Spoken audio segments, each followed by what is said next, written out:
Oi! Oi, gente, bem-vindo ao canal.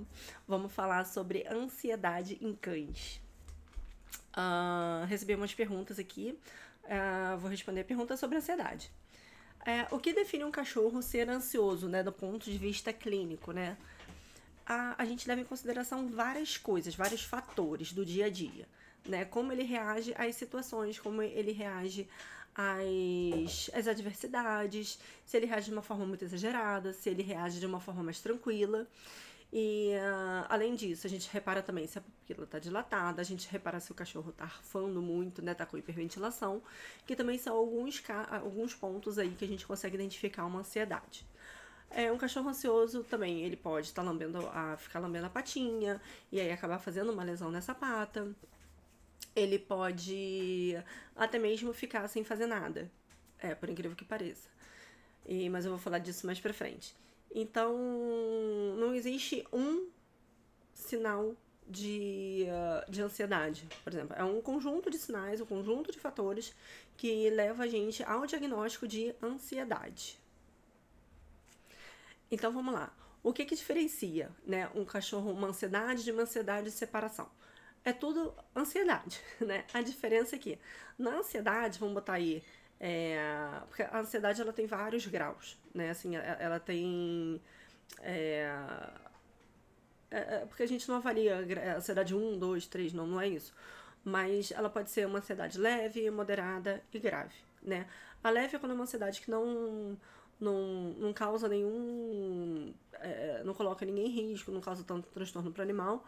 A média já tem ali alguma. Já altera o comportamento dele, né? Assim, já altera o dia a dia dele. E a grave pode até mesmo colocar um animal em risco ou as pessoas que moram junto com esse animal em risco. Então, a diferença é que na ansiedade de separação é quando o animal está separado. Seja ele das pessoas num todo, né? Assim, de todo mundo da casa, por exemplo, ou de uma pessoa específica, né? E ele pode estar tendo acesso ou não. Aliás, não é questão de ter acesso ou não, mas é uma questão de que, de repente, ele vê a pessoa, mas ele não tem acesso a essa pessoa. Ou pode ser também a pessoa saiu de casa, ele não vê, e aí também ele entra num quadro de ansiedade, numa crise de ansiedade. E no caso da ansiedade por separação, a gente consegue perceber bem quando o animal ele fica parado, ele fica quieto, ele não se mexe, ele não levanta da cama, ele não faz xixi, ele não vai no banheiro, vamos falar assim. Em compensação, se a comida tá lá, ele não come e não bebe água, ele não tem atividade. Então é aquele animal que você coloca uma câmera na casa, você sai de casa, e aí quando você vai acompanhar ele pela câmera, você fala assim, ai que bonitinho, ele tá quietinho, tá me esperando. Mas isso, na verdade, não é legal, porque ele tá com um certo sofrimento ali, né? Porque um cachorro que tá, vamos botar aí umas 8 horas sozinho em casa, que é o que a maioria passa, né? Até pela nossa realidade, ele deveria levantar, beber uma água, ir no banheiro, entendeu? E ele só começa a ter essa atividade quando tem alguém em casa. Então, isso que eu falo quando tem hipoatividade.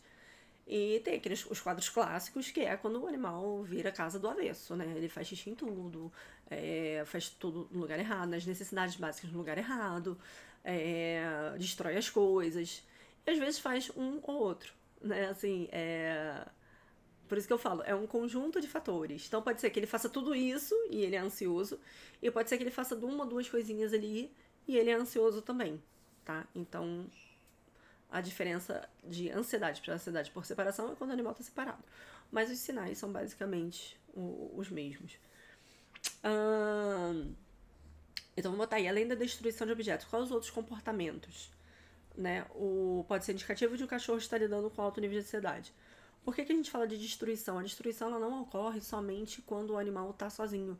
Porque um cachorro ansioso, muitos cães, eles usam a mastigação para gastar energia. É que nem a gente mascando chiclete pra prova, que não adianta de nada, não vai responder nada, mas a gente tá ali mascando chiclete ali, liberando uma certa ansiedade, né? Então, por isso que ocorre também a destruição até quando vocês estão em casa, até quando as pessoas estão em casa. É uma forma de liberar o estresse. Assim como ficar perambulando pela casa de um lado pro outro, Assim como ir toda hora no banheiro, toda hora vai beber água, sabe? Aquele cachorro que senta e levanta, sabe? Você pega uma coleira pra passear, ele tá tão afoito, tá tão, sabe, feliz assim que ele não consegue sentar pra botar uma coleira, sabe? Ele não consegue se acalmar, não consegue ter um autocontrole. Então, são sinais de que, né, o seu cachorro pode ser ansioso. E o que a gente deve evitar para que esse cachorro seja ansioso, né? Ele nasce assim, não nasce assim? Sim, alguns cães já nascem ansiosos. Gente, é igual ao ser humano. Tem gente que tem criança que já é uma criança ansiosa. Porém, se você trabalha desde filhote, você consegue ali dar uma maneirada ali nele, né? Então você consegue pedir um senta, ele pode até ficar mais assim, mas ele consegue ficar sentado. Na hora de dar uma comida, ele já não fica tão afoito. Então a gente consegue contornar algumas situações, né? Algumas ansiedades são adquiridas, que são aquelas que eu acho engraçado quando eu vou atender as pessoas. Aí eu pergunto, seu cachorro senta, o que ele faz? Não, ele senta. Aí fica, senta, senta, senta, senta, senta. Isso gera uma ansiedade, porque você tá ansioso para que ele responda a você. Então você tá ensinando ele a ficar ansioso. Então esse é um exemplo, né, bobo assim que eu dei, mas é um exemplo de ansiedade sim. É,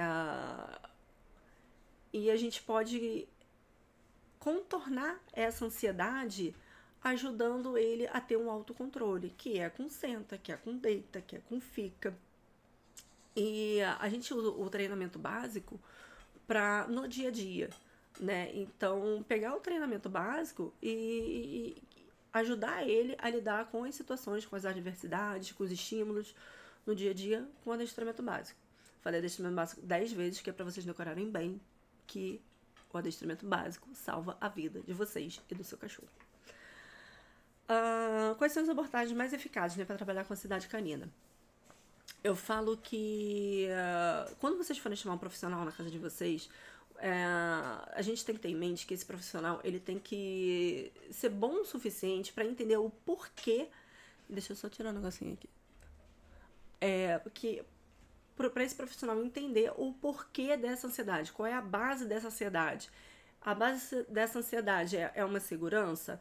É um medo? É euforia? O que tá levando esse animal a ser ansioso, tá? Por que eu tô falando isso? Porque algumas pessoas que atendem acabam, né, chegando para quadro de ansiedade, são pessoas que não conseguem enxergar isso e podem acabar até piorando e agravando o quadro de ansiedade. Com o uso de ferramentas, exemplo, coleira de choque, enforcadora, vulgo, coleira, como é que chama? Unificada, que, gente, é a mesma coisa, tá? Depois eu posso até fazer um vídeo sobre isso, mas é basicamente a mesma coisa. Basicamente não, é a mesma coisa. Aquelas latinhas, spray, porque o animal ele acaba ficando mais ansioso porque ele não tá entendendo por que ele tá levando aquela bronca. Mas o cachorro do fulano parou. Tudo bem, mas às vezes o cachorro do fulano, ele entendeu, mas talvez o seu não esteja entendendo.